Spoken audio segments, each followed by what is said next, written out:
सज्जन seven करत नित्य सत्संगति करना, वचन अमिय दे ध्यान श्रवण करी चित्त में धरना, मनन करत नहीं बोध होय तो पुनि समझी जय, अरे हाँ रे में ही समझी बोध जो होई रहनी तासम करी लीजय।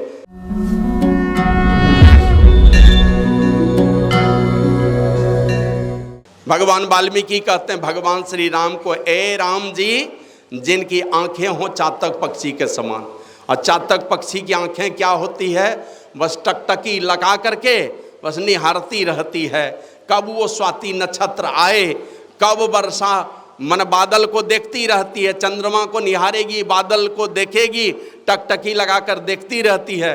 इस बीच में जान जाने की भी नौबत आए, मरने की भी नौबत आए, कोई पकड़ करके चातक पक्षी को ले जाके समुद्र में भी डुबा देगा, किसी तालाब में या पोखर में, नदी में कहीं ले जाकर के डुबा देगा, वो चोंच बंद कर लेगा, वो खोलेगा ही नहीं चोंच। माने समुद्र के पानी का, नदी के पानी का, पोखर के पानी का, और भी किसी प्रकार का पानी है, सब पानी का निरादर, माने बड़े बड़े जलाशयों का निरादर करती है एकमात्र स्वाति नक्षत्र बूंद पान करने के लिए। जब वो वर्षा होगी स्वाति नक्षत्र में, देखती रहेगी टकटकी लगा करके। और जब स्वाति नक्षत्र में कितने बार आते हैं साल में स्वाति नक्षत्र?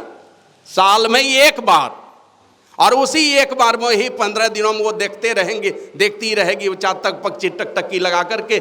जैसे वर्षा होगी उसी समय चोंच खोल करके 1 2 4 बूंद जो उसके चोंच में चला जाए, कंठ में चला जाए, पेट में चला जाए, उसी से क्षुधा मिटाती है, अपनी प्यास मिटाती है, दूसरा कोई जल नहीं पीती है। तो इसी प्रकार भक्त साधक टकटकी लगा करके दोनों दृष्टिधारों को गुरु युक्ति के मुताबिक नासिका के अग्रभाग में द्वादशांगुल पर स्थिर करके एकदम देखा हुआ, बिना किसी आधार के। अरे मानस जप में तो मंत्र है आधार, मानस जप में मंत्र आधार है, मन जपता है मंत्र, दृष्टि धुंधले अंधकार में रहती है। मन को एक काम मिला हुआ है, जप है, मंत्र है उसका आधार, वहां तो कुछ भी आधार है। मानस ध्यान में मन और दृष्टि दोनों को एक सहारा मिला रहता है, वो है गुरु महाराज का रूप। मानस रूप को हम लोग देखते रहते हैं, मन और दृष्टि दोनों को स्थिर करके। लेकिन एक बिंदुता के साधन में बिना कोई आधार के दृष्टि हमारी स्थिर है, और टकटकी लगाकर देखते देखते देखते जैसे ही दोनों दृष्टि स्थिर होगी, बस उसी रूप को देखने के लिए, उसी बिंदु रूप को देखने के लिए, जैसे एक बूंद जलपान करने के लिए बड़े बड़े सागर और जलाशयों का निरादर करती है चातक पक्षी, उसी प्रकार परमात्मा का बहुत बड़ा बड़ा भी रूप, मतलब 2 भुजा वाला, 4 भुजा वाला, 8 भुजा वाला, अनंत भुजा वाला कोई भी रूप साधक के सामने आता है, उस रूप को देखता नहीं है, परमात्मा के उस बिंदु रूप छवि को ही टकटकी लगा करके देखता रहता है। का ये स्थिति जब रहेगी, उसी भक्त के हृदय में परमात्मा प्रकट हो जाते हैं, वहीं पर दर्शन हो जाता है परमात्मा का, यानी साक्षात्कार हो जाता है। तो करना यही है, गुरु महाराज कहते हैं सज्जन सेवन करत नित्य सत्संगति करना, वचन अमिय दे ध्यान श्रवण करी चित्त में धरना, मनन करत नहीं बोध होय तो पुनि समझी जय, अरे हाँ रे में ही समझी बोध जो होई रहनी तासम करी लीजय। खूब सुनिए ध्यान से, खूब क्या कहते हैं, सुनते सुनते बात ठीक ठीक समझ में आए तो उसको अपने जीवन में धारण कीजिए, करने का प्रयास कीजिए। ये कभी मत कहिए कि हम लोग गृहस्थ आदमी हैं, चलो कितना करेंगे, ये सब मत कहिए, नहीं तो बड़ी दुर्दशा पूरने वाली है, ये शरीर छूटेगा। लोग भ्रम में रहते हैं कि गुरु दीक्षा ले लिए हैं, हमारी दुर्गति नहीं होगी। नहीं होती है दुर्गति क्या? अरे ये तो संत पुरुष लोग नुन्नू बाबू कह के किसी तरह समझा देते हैं, लेकिन दुर्गति तो निश्चित रूप से होगी। ज्ञान ध्यान का वातावरण बना करके रखे हैं, ज्ञान ध्यान का वातावरण बना के रखे हैं, ज्ञान ध्यान का ही वातावरण मिलने वाला है। पुण्यात्मा बन करके इस संसार में रहे हैं, पुण्यात्मा परिवार ही आपको मिलने वाला है। बहुत धन दौलत दान करने वाला जीवन बना करके रखे हैं, बहुत ज़्यादा धन दौलत वाले ही घर में जन्म होने वाला है। एक बार की बात है, नाम भूल रहा हूं मैं उस महात्मा का, वो श्री सद्गुरु महाराज की जय। एक महात्मा जी चले जा रहे थे, देखा एक जगह पर खूब भोज भंडारा चल रहा है, तो पूछते हैं ये क्या बात है? तो बोले कि एक सज्जन मर गए हैं और उन्हीं का बेटा लोग जो है ना ये सारा भोज भंडारा कर रहा है। तो महात्मा जी लौट आए और अपने निवास में आए तो इसी तरह की चर्चा हुई कि एक आदमी जो है मर गया था, उनके बाल बच्चे लोग बहुत बढ़िया भोज भंडारा किए। उसी में एक साधिका बैठी हुई थी, उसी सत्संग सभा में एक साधिका उठ कर के कहती है उस महाराज को, ये महाराज जो आदमी मरा था वो तो इसी गांव में दोहरा करके जन्म लिया, वो फलाना ये गरीब आदमी के घर में जन्म लिया है। वो महात्मा जी कहता चुप चुप एकदम चुप रहो, नहीं तो उसके सब बेटे की बदनामी हो जाएगी। अभी बोला गुरुदेव ऐसा हुआ कैसे, इतना भोज भंडारा इतना कुछ हुआ और गरीब आदमी के घर में जन्म ले लिया। ये पूज्य दल बहादुर बाबा ये कहानी कहते थे, क्या ये जो है इतना भोज भंडारा, इतना बेटा लोग इतना बढ़िया कार्यक्रम किया और आप कहते हैं कि एकदम गरीब घर में जाकर के जन्म ले लिया। कहाँ पुण्यात्मा तो था, है ना, लेकिन कभी भी दान पुण्य कभी कुछ किया नहीं। पैसा तो बहुत कमाया, भक्ति भी करता था, लेकिन बड़ा ही कंजूस आदमी था। कंजूसी में जीवन बीता तो गरीब आदमी के घर में चला गया। गुरु महाराज से पूछा किसी ने, दरोगा राय के विषय में, जो हमारे पूर्व मुख्यमंत्री रहे, उनसे पूछा कि हुजूर उनका शरीर पूरा हो गया, उनकी क्या गति हुई? तो गुरु महाराज कहते हैं उनको शरीर तो मिला मनुष्य का, लेकिन एकदम गरीब घराने में जाकर के जन्म हो गया उनका। तो जिस प्रकार की परिस्थिति बना करके रहेंगे वही परिस्थिति मिलने वाली है। अभी सुन रहे थे योग सिखोपनिषद का पाठ, और ये जवाब कौन दे रहे हैं? देवाधिदेव महादेव भगवान भोलेनाथ जवाब दे रहे हैं। और किनको दे रहे हैं जवाब? जिनके आदेश पर ब्रह्मा जी सृष्टि किए, शंकर भगवान के आदेश पर ब्रह्मा जी सृष्टि किए, और सृष्टि करने के बाद परेशानी में पड़ गए, इसलिए ये सारे जीव दुखी हैं। और उन सारे जीवों में सबसे ज़्यादा दुखी है ये मनुष्य दुखी है। आप देखिए किसी चिड़िया को बैठ करके रोते हुए आपने नहीं देखा होगा कि चलो खाने नहीं मिल रहा है तो रो रहे हैं, कभी रोते हुए आपने नहीं देखा होगा। लेकिन सबसे ज़्यादा चिंतित है मनुष्य, त्रैतापों में दग्ध है। ब्रह्मा जी जाकर के पूछते हैं जीव दुखी है, उपाय बता दीजिए भोलेनाथ, आपके आदेश से हमने सृष्टि कर दी लेकिन सारा जीव दुखी है। और माया का ऐसा पसार है, सारे के सारे विषयों के दलदल में डूबे हुए हैं, और इन विषयों के दलदल में डूबे रहने के कारण ये सारे जीव दुखी हैं, तो इनके मुक्ति का उपाय बता दो। तो भगवान भोलेनाथ कहते हैं बहुत लोगों को ऐसा भ्रम रहता है, संदेह रहता है और भरोसा भी रहता है कि बाल बच्चे श्राद्ध कर देंगे तो मुक्ति हो जाएगी। ऐसा है भरोसा बहुत लोगों को, करते करवाते भी हैं कि हमारा बाल बच्चा श्राद्ध करेगा, नहीं करेगा तो वार्षिक श्राद्ध करेगा, उस पर भी नहीं होगा तो गया जी में जाके पिंड देगा, और यहाँ भी नहीं होगा तो जहाँ जहाँ पिंड देता है सब जगह पिंड दे देगा तो मुक्ति हो जाएगी। और यहाँ भगवान भोलेनाथ कहते हैं पिंड पातेन या मुक्ति शा मुक्तिर न तो मन्यते। पिंडदान से जो मुक्ति होती है ऐसी अगर भावना बना करके रखे हैं, कहते हैं ये मुक्ति नहीं है। फिर मुक्ति क्या है? कहते हैं देहे ब्रह्मत्वम मायाते जलानाम सैंदवम यथा अनन्यताम यदा याति तदा मुक्ता स उच्यते। जीव जब ब्रह्मत्व को प्राप्त कर लेता है, जीवता समाप्त हो जाए, ब्रह्मत्व आ जाए, उस दशा में जिस दिन पहुंचेंगे उसी दिन मुक्ति होने वाली है। और इस बीच में क्या क्या दुर्दशा होगी? शरीर छूटा। सूरदास जी महाराज तो कहते हैं, दुर्दशा की थोड़ी चर्चा मैं करता हूँ, वो सूरदास जी महाराज कहते हैं जा दिन मन पंछी उड़ जाइए ता दिन तेरे तन तरवर के शवय पात झड़ जाइए। इस तन रूपी तरवर के सारे पत्ते झड़ जाएंगे। इस तन रूपी तरवर में कौन कौन पत्ते हैं? ये सारे रिश्ते नाते कर कुटुंब परिजन जो भी हैं। और यहाँ गुरु महाराज तो लिखते हैं परिजन धन सारा सुतवित दारा नहीं आवे को काम निज तन छुटी जावे काम ना आवे यह जग दुख को धाम। अंतिम ये तन भी छूटने वाला है और इसके पहले परिजन छूटेंगे, सारे धन दौलत छूटेंगे, सुत वित दारा छूट जाएंगे। सुत मन बेटा बेटी, वित मन धन दौलत और दारा मन पत्नी और पत्नी के लिए पति। अंतिम में ये शरीर भी छूट जाने वाला है। सूरदास जी महाराज कहते हैं सारे इस तरवर के सारे पत्ते झड़ेंगे, मन पत्नी पति बेटे बेटियां कर कुटुंब रिश्ते नाते घर परिवार गाड़ी घोड़ा जगह जमीन बैंक बैलेंस सारे छूट जाने वाले हैं। और सब तो बात छोड़ दीजिए, जिंदे में छूट जाता है, जिंदे में छूट जाएगा। यही मनिहारी की घटना है। एक आदमी को कुष्ठ हो गया। अब तीन बेटे थे। वो बोले चलिए आपको ले चलते हैं, वहाँ गुरु महाराज का दर्शन करवा देंगे, मनिहारी में गंगा स्नान करवा देंगे। ले गए गंगा स्नान कराने और ले जा करके हाथ पैर बांध के गंगा जी में ही छोड़ दिया। तीनों बेटे ने छोड़ दिया गंगा जी में। गुरु महाराज टहलते हुए कैसे उधर पहुंच गए। पहुंचे तो देखा कि कुछ चिड़िया, कुछ बाज, चील ये सब झपट्टा मार रहा है। तो गुरु महाराज निकट गए तो देखा आदमी जिंदा ही है, किनारे में ऊपर नीचे हो रहा है। तो गुरु महाराज उसको उठवा के ले आए मनिहारी आश्रम, और यहाँ ला करके गुरु महाराज का आशीर्वाद भी हुआ, कुछ चिकित्सा भी हुई, भले चंगे हो गए। कुछ दिनों के बाद भले चंगे होने के बाद तीनों बेटे को पता चल गया कि मेरे पिताजी जीवित ही हैं। और इसी बीच में तीनों बेटा खोजने के लिए आ गया। अब खोजने के लिए आया तो गुरु महाराज तो नहीं थे और महात्मा लोग थे, खूब गिड़गिड़ाए सब लोगों के पास। सब महात्मा लोग कह रहे क्या कीजिएगा, पुत्र ही तो है, अरे क्षमा कर दीजिए, नादानी में गलती हो गई, चले जाइए, एक बार क्षमा कर दीजिए। तो सब महात्मा के कहने पर वो चले गए घर। और घर जाने के बाद तब तीनों बेटा बहू से पूछता है कि जब तुमने जिंदे में ले जाके गंगा जी में मुर्दा समझ के मुझे फेंक दिया, तो फिर तुम लाए हो यहाँ किस लिए, मुझे क्यों लाया घर पर।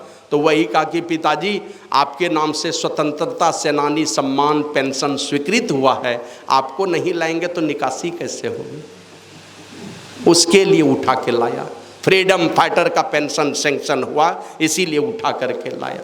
यहाँ तो देखिएगा आप ही की कमाई है। अभी बहुत लोग देखिएगा फेसबुक पर ये सारी चर्चा ये सब दे रहे हैं लोग, पता नहीं कहाँ से ये सब बात उठती है मन में। पढ़े लिखे लोग भी कहते हैं क्या श्राद्ध भोज होना चाहिए, क्या श्राद्ध भोज होना चाहिए। अरे श्राद्ध भोज कौन कहता है 1 करोड़ खर्चा करने के लिए।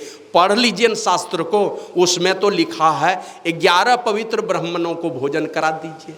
अब ब्राह्मण आप जिनको मान लीजिए, उसमें साधु को सम्मिलित कीजिए तो वो भी ब्राह्मण का ही पुत्र है, क्योंकि ब्रह्म प्राप्ति के रास्ते का प्रतीक है वो, वे भी है पवित्र रास्ते पर चलने वाले। 11 ब्राह्मणों को खिलाइए, साधु को खिलाइए। ज़्यादा खिलाना है तो आपकी अपनी सामर्थ्य, आपकी अपनी औकात है, नहीं खिलाना है तो कोई दबाव नहीं है। और उसमें भी है हमारे यहाँ, उसको मिटाने के चक्कर में है। अरे उन्हीं का कमाया हो तो सारा चीज़ खर्चा करता है लोग, ऐसा थोड़े ही कि बेटा कमा कमा करके लाता, उन्हीं का कमाया हुआ। और गरीब है तो कौन आपके ऊपर बंधन डालने जा रहा है, कम ही कर लीजिए, छोटा मोटा ही कीजिए, बड़ा कौन करने के लिए कहता है।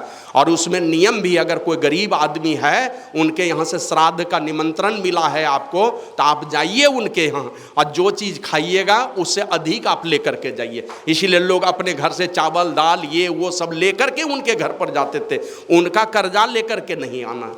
माने हम अपना प्रेम उसके घर पर जाकर के जोड़ दें। नहीं तो जिस घर का बेटा मर गया है, जिस घर का से पिता का साया उठ गया है, उस घर को ऐसे ही अबोध हालत में छोड़ देंगे तो घुट घुट करके मर जाएगा वो। एक सामान्य वातावरण बनाने के लिए सारे भक्त लोग अपना प्रेम जोड़ने के लिए आते हैं, ताकि उनको लगना चाहिए कि ये हमारा हितैषी लोग है, हमारे प्रति ये सहानुभूति रखता है। इस भावना से लोगों को उनके यहाँ जाना चाहिए। तो जाने के पहले, जाएंगे वो तो बाद में, यहाँ तो पहले ही ये सारी परिस्थिति आपके जीवन में आने वाली है। आप ही के अकाउंट में धरा पैसा है, एटीएम कार्ड है आपके पास में, जा पाएंगे निकालने के लिए। अब देखते हैं 3 मंजिला मकान बनाए, यहाँ 1 मंजिला से दूसरे मंजिले पर जाने की तो बात छोड़ दीजिए, एक कमरे से दूसरे कमरे में नहीं जा सकते। वो अवस्था भी हमारे आपके जीवन में आती है। तो सूरदास जी महाराज कहते हैं, तादिन तेरे तन तरवर के सवै पात झड़ी जई हैं, या देही का गर्व ना करिए, श्यार का गिद्ध खाइए। ये तो तब होगी जब अनजाने में मर जाएंगे। श्यार का गिद्ध खाएगा तब जब अनजाने में कहीं मर गए। और जान जाएगा, बाल बच्चे परिवार लोग जानेंगे तो क्या करेंगे। ज़्यादा से ज़्यादा हम लोग देखे, अभी पूज्य बाबा को का अग्नि संस्कार होते हुए 3 कुंटल मलियागिरी पर्वत से 3 कुंटल चंदन की लकड़ी आई थी, 3.5 कुंटल, उससे जला दिया। बहुत लोग जाते हैं जलाने, राम नाम सत है करते हुए, तब बाजा गाजा पूरा लेकर के जाते हैं। कोई नहीं खूब चलती होती है तो हवाई जहाज से लेकर के काशी बनारस में चले जाते हैं, वहाँ मणिकर्णिका घाट में जाकर के अग्नि संस्कार कर देते हैं, या हरिश्चंद्र घाट में पहले करते थे, यही करेंगे। और वही कहते हैं सूरदास जी महाराज, 3 नाम तनविष्ठा क्रीम हो ना तरखा कुड़ैया। ये बचपना, ये जवानी, ये वृद्धावस्था, किसी भी प्रकार से आपका जीवन है, अंतिम में या तो यही 3 नाम वाला शरीर है हमारा, इसकी यही गति होने वाली है। या तो अग्नि में ये पानी में विसर्जित कर देगा तो मछलियाँ खा जाएंगी, नहीं विसर्जित करेगा, अगर अग्नि संस्कार किया तो आप राख में तब्दील कर दिए जाएंगे और छोटा सा टुकड़ा फेंक देगा गंगा जी में तो मछलियां खा जाएंगी। और ये छोटी सी हड्डी ले जा करके क्या करेगा, ज़्यादा से ज़्यादा हरिद्वार में प्रवाहित कर देगा आपके अस्थि भस्म को, नहीं तो काशी बनारस में जाके कर देगा, और नहीं तो वहाँ गोमुख में ही चला जाएगा सीधे, जहाँ से माँ गंगा आई है उतर करके वहाँ ले जा करके कर देगा। और अगर मिट्टी में दफन कर दिया तो कीड़े मकोड़े खा जाएंगे। यही तो स्थिति होनी है।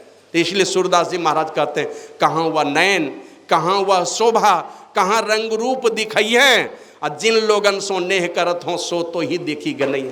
कहाँ दिखाओगे तिरछे नयन, ये टेढ़े नयन दिखा करके जो दुनिया को तुम मैंने क्या कहते हो, दुनिया का मजाक उड़ाते थे, या दुनिया को किसी बेटे को या किसी बेटी को धोखा देते, तो वो तिरछे नयन कहाँ चले गए, सदा सदा के लिए आंखें बंद हो गई। तो कहाँ वह नयन, कहाँ वह शोभा, कहाँ रंग रूप दिखाइए, और जिन लोगन सो नेह करत हो सो तो ही देखी गई घिनैया। जिनसे जिनसे नेह जोड़ करके रखे हो, प्रेम जोड़ करके रखे हो, उसी के यहाँ छुत तक पड़ने वाला, यही स्थिति होगी। और जिन पुत्रन को बहुविधि पाल लियो, देवी देव मनई है, ते ही ले बांस दियो खोपड़ी में सिर फाड़ी बिखरई है। क्या करेगा, वही बेटा शीश फाड़ करके बिखराएगा। अब जो जलाने वाले लोग हैं वो लोग कहेगा नहीं ये आपका पिताजी का शरीर जो है टूट करके अलग हो गया, ये जलने वाला नहीं है, तो क्या करेगा, बिना जले हुए छोड़ देगा? नहीं नहीं, आप ही का बेटा उसको उस खोपड़ी को बांस मार मार करके उसको चूर चूर करके जला देगा। तो जिस बेटे के लिए कौन देवी देवता के द्वार पर नहीं गए, कौन देवी देवता साधु संत के पास नहीं, कौन फकीर के पास नहीं, कौन मौलवी के पास नहीं गए, कौन कौन विपत्ति पड़ी तो कहाँ जा करके नहीं माथा टेके, वही बेटा अंतिम में यही गति पुराने वाला है।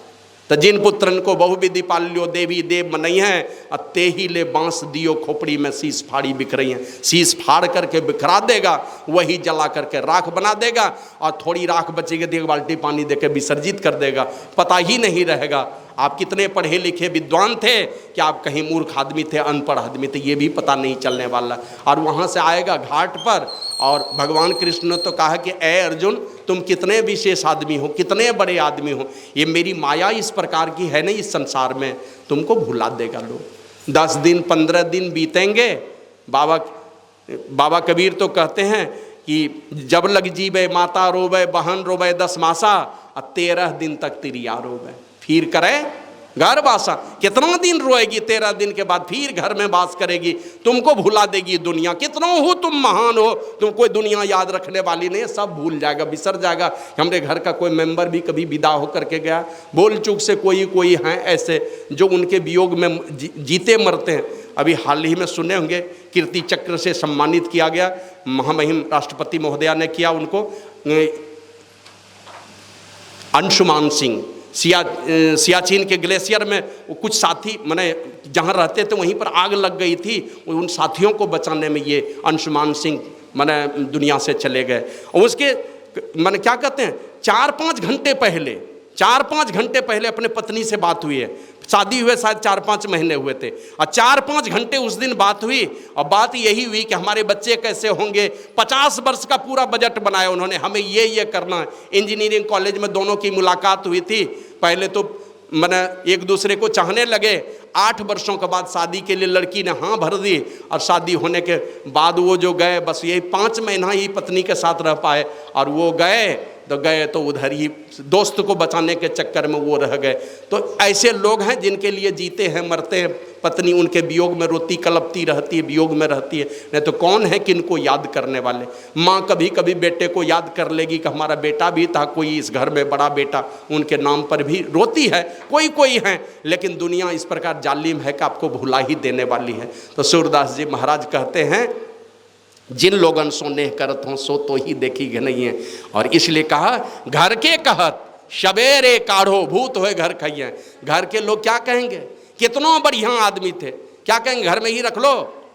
एक दिन रख लिया तो रख लिया, बहुत ज़्यादा तो 2 दिन, कि बेटा नाती नहीं आया है, बेटी नहीं आ पाई है, चलो 2 दिन रोक लेते हैं, उससे ज़्यादा रोकेगा नहीं तो सड़ने लगेगा शरीर। तो घर के कहत सवेरे काढ़ो भूत होए घर खइए, का जल्दी से निकालो, नहीं तो भूत बन करके इसी घर में डेरा डाल देगा और हमारे बाल बच्चे को ही खाने लगेगा। तो आज हूँ मूढ़ करो सत्संगत, संतन में कछु पहिए। अरे मूढ़ लोगो, रोज देख रहे हो यही परिस्थिति है। आ घाट पर देखते हैं इतने, क्या कहते हैं, मने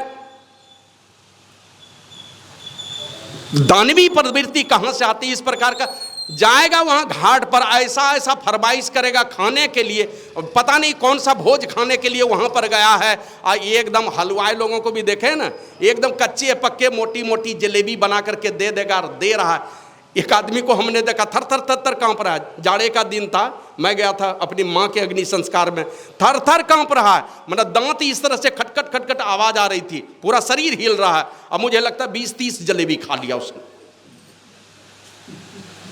मैंने भूल गया कि हमारी भी बारी आने वाली है, वो वहीं से शुरू हो गया, वहीं भुला दिया। और हमारे गांव में तो एक आदमी है ना, वो जब राम नाम सतह करते हुए जाता है, उसमें देखिए चचरी बना करके जो उसमें कोई फल वगैरह टांग देता है, जलेबी टांग देता है, वे रास्ता भर वो सब नोच नोच करके खाते हुए चलता है।